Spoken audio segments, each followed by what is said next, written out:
नमस्कार बीडकरांनो, प्रशासन, राजकारण आणि सामाजिक घडामोडीवर आमची बारीक नजर. ही आहे बीड हलचल न्यूज. चला पाहूया आजच्या ठळक बातम्या. माझी मुलगी दोन महिने झालं पळून गेली तरी हे तपास काय करीनात. पैसे खाऊन हे माझ्यावर दबाव आणतात आणि फोन केला की मला मध्ये काय करायचं ते करून घ्या. आमचा तपास चालू नुसतं मध्ये फोन केला की म्हणजे तुम्हाला काय करायचं तुमच्या पद्धतीने करून घ्या. आज तुम्ही हे ठिय्या आंदोलन जे केलं त्याच्यासाठी काय तुम्ही त्यांना दिलं होतं का, म्हणजे निवेदन वगैरे काही असतं? निवेदन दिले, कंप्लेंट केलेली, 2 महिने होत आले तरी त्यांनी अजून कुठलाच तपास केला नाही.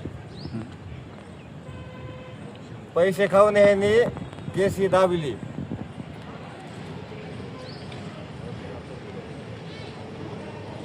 तुम्ही वडील आहेत का? मी वडील आहे मुलीला. हां, आई आहे. कोणते आहेत तुम्ही काय? बोला, तुम्ही काय सांगता ना, किती महिने झाले तुमच्या मुलगी? 9 तारखेला 3रा महिना लागतोय तरी बी काय त्यांची कोशिशच करीनात की आमचा तपास चालू आहे. आणि म्हणाय गेलं की तुम्ही फोन कशा करतात, आमचं तर चालूच आहे तपास. मग आम्ही म्हणलं तर असा कसा तपास, त्यांचे मोबाईलच बंद म्हणते. तर मग मोबाईल तो सारखाच बंदच ठेवणार आहे ना.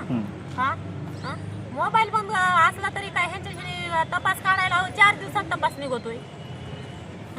उलट आम्हाला दाबीत येतं, गावातले 4-2 बी आम्हाला दबाव आणते, तर पुन्हा हे बी आमच्यावर दबाव आणते. तर न्याय पाहिजे ना. आज 14 वर्षाची पोरगी, अल्पवयीन पोरगी पळून नेतात माझी. आम्ही 14 वर्षात लग्न करायला घातले, आमच्यावर केशी काढते. तर मग आज पळून नेलेली पोरगी त्याच्यावर कसं काय तो आरोपी कसं काय अटक होत नाही? न्याय दे ना तुम्ही. चुकत असलं तर मला सांगा. 3रा महिना चालू होतोय तरी पोरी आणि शोधच नाही. बरं, आम्ही मर्यादेने 2 महिने गप्पी बसलोत ना.